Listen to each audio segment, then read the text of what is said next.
संघ यदि नहीं होता तो राम मंदिर का आंदोलन नहीं हो पाता। यदि संघ नहीं होता तो भारत की जो विरासत है, जिसमें गंगा भी है, जिसमें गाय भी है। हाल के दिनों में क्या संघ ने वैचारिक रूप से समय के साथ अपने को बदला है क्या? वो पुनर्जीवित करने का जो लोग विरोध करते हैं, वो तथ्य पे तर्क पे नहीं करके संघ की छवि पर खराब करते हैं। क्या मुस्लिमों के प्रति संघ के विचारों में कोई बदलाव आया है? हम चाहते हैं कि मुसलमान भारतीय संस्कृति और सभ्यता के सभी उन तत्वों को स्वतः अपनाएं। जब भारतीय जनता पार्टी ने राम मंदिर के आंदोलन से जुड़ना शुरू किया तो बाकी पार्टियों को किसने मना किया? नेहरू से लेकर और सोनिया गांधी, राहुल गांधी तक हिंदू धर्म को अपने कारपेट के नीचे रखा। ये बाबरीवादी राजनीति को भारतीय जनता पार्टी ने समाप्त किया है। आप वेद को, उपनिषद को, रामायण को, महाभारत को, रामकृष्ण शिव को भारत से हटा दीजिए, फिर भारत में बचेगा क्या? नमस्कार, इन खबर पॉडकास्ट के बतकही कार्यक्रम में आपका स्वागत है। मैं विद्याशंकर तिवारी हूं और इस समय हमारे साथ हैं राज्यसभा सदस्य राकेश सिन्हा जी। आपका बहुत बहुत स्वागत। धन्यवाद। जहां पे आपने वो इंटरव्यू खत्म किया था वहीं से मैं शुरुआत करूंगा। सच में आम आदमी के लिए आरएसएस संघ क्या है समझना बड़ा मुश्किल है, क्योंकि जो विरोधियों ने नैरेटिव बनाया वो एकदम अलग है और जो आप लोग बताते हैं वो एकदम अलग है। देखिए, एक बात मान लीजिए, एक मिनट के लिए संघ को भूल जाइए और कल्पना कीजिए कि 1925 में संघ नहीं बना होता और आज संघ नहीं होता तो हिंदुस्तान कैसा होता, क्या होता? तो संघ यदि नहीं होता तो राम मंदिर का आंदोलन नहीं हो पाता। संघ नहीं होता, 1975 में जो आपातकाल लगा था तो हजारों लोग जो जेल गए, आपातकाल का सड़कों पर विरोध किया, तो शायद लोकतंत्र को वापस आने में दशक लग जाता है या क्या होता उसकी कल्पना नहीं कर सकते। यदि संघ नहीं होता तो भारत की जो विरासत है, जिसमें गंगा भी है, जिसमें गाय भी है, जिसमें स्वामी विवेकानंद के जी के लिए जो कन्याकुमारी में एक मंदिर का निर्माण हुआ वह भी है, ये सब चीज़ हमारे जीवन से अनुपस्थित होता है। तो यानी कि राष्ट्रीय स्वयंसेवक संघ ने इस देश में जो ठोस रूप में दिया है, वह ठोस रूप में वह दिया जो हमारी अस्मिता, जो हमारी पहचान, जो हमारी सभ्यता की प्रतीक रही हैं, उनको पुनर्जीवित किया है। वो पुनर्जीवित करने का जो लोग विरोध करते हैं, वो तथ्य पे तर्क पे नहीं करके संघ की छवि पर खराब करते हैं। अंग्रेजी में एक कहावत है, give a dog bad name and hang him. किसी को पहले बुरा नाम दे दो, फिर स्वयं आपकी दुकान चलने लगी। तो मुझे लगता है राष्ट्रीय स्वयंसेवक संघ इस देश में एक बड़ा रचनात्मक कार्य कर रहा है, जिसका परिणाम इस देश की सत्ता पर बैठे हुए प्रधानमंत्री नरेंद्र मोदी जी हैं और वो देश को किस दिशा में ले जा रहे हैं वो हम सब देख रहे हैं। हाल के दिनों में क्या संघ ने वैचारिक रूप से समय के साथ अपने को बदला है क्या? देखिए, संघ की एक ही बात अपरिवर्तनीय है। मोहन भागवत जी ने इस बात को कई बार कहा। मोहन भागवत जी संघ के सरसंघ चालक हैं कि हिंदू राष्ट्र अपरिवर्तनीय है, बाकी सभी बातें परिवर्तनीय हैं। यानी इस भारत एक हिंदू राष्ट्र है। हिंदू राष्ट्र का मतलब कि भारत कोई सांप्रदायिक राज्य नहीं है, कोई थियोक्रेटिक स्टेट नहीं है। भारत अपनी सभ्यता, संस्कृति की विरासत के साथ चलने वाला एक राष्ट्र है और उस राष्ट्र में फिर संदर्भ के अनुसार संघ को जैसी आवश्यकता पड़ती है, संघ वह सुस्त रूप में देश में कार्य करता है। क्या मुस्लिमों के प्रति संघ के विचारों में कोई बदलाव आया है? देखिए, जो मुस्लिमों के प्रति संघ का विचार 1925 में था वही विचार आज भी है और हम मुसलमान को, जैसा संघ के सरसंघ चालक मोहन भागवत जी ने कहा, मुसलमान को संघ इस देश का अस्थाई, इस देश के पूर्वजों से निकले हुए लोग मानता है। वे हमसे भिन्न नहीं है, पूजा पद्धति भिन्न है, लेकिन वे लोग जो पूजा पद्धति के आधार पर राष्ट्रीयता, संस्कृति, विरासत, इतिहास, समस्या, समाधान और भविष्य सबको बांट देते हैं। तो ऐसे मुसलमानों के साथ विमर्श दयानंद सरस्वती जी ने भी किया, स्वामी विवेकानंद जी ने किया, इस संत एकनाथ ने भी किया और रामदास जी ने भी किया, समर्थ रामदास जी ने किया। वही विमर्श संघ कर रहा है।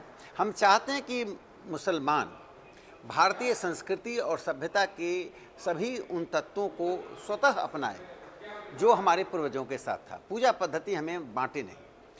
एक बात बताइए, जैसे भगवान का नाम लेते हैं, जैसे ही आप लोग कोई नाम लेते हैं वैसे ही उस पर सियासत होने लगती है। जैसे जय सिया राम, उस पर सियासत, सनातन धर्म, उस पर सियासत।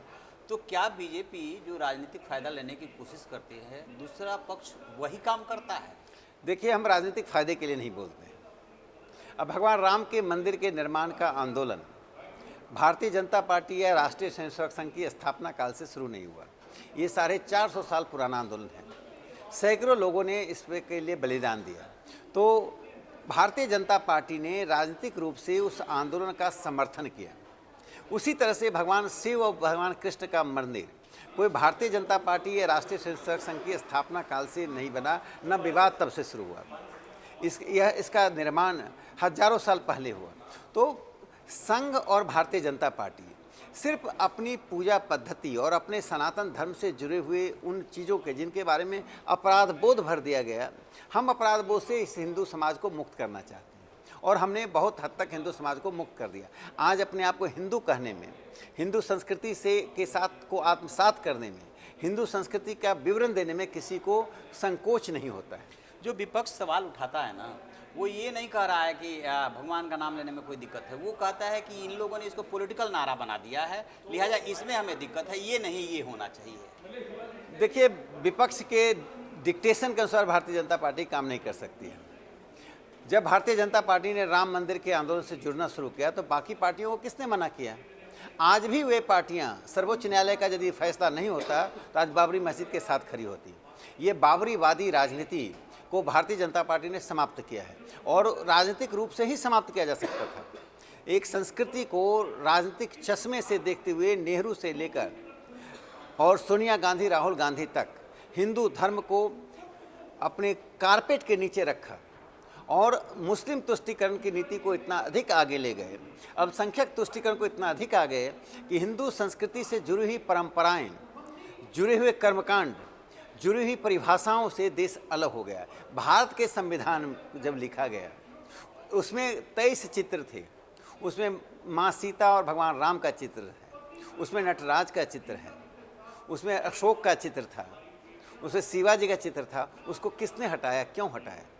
तो जो न्यू जवाहरलाल नेहरू ने दिया और जो पाश्चात्य आधारित हमने संस्कृति की शुरुआत की, वह भारत की अस्मिता को ही मिटा देगी। आप वेद को, उपनिषद को, रामायण को, महाभारत को, रामकृष्ण शिव को भारत से हटा दीजिए, फिर भारत में बचेगा क्या? भूगोल से कोई राष्ट्र नहीं बनता है।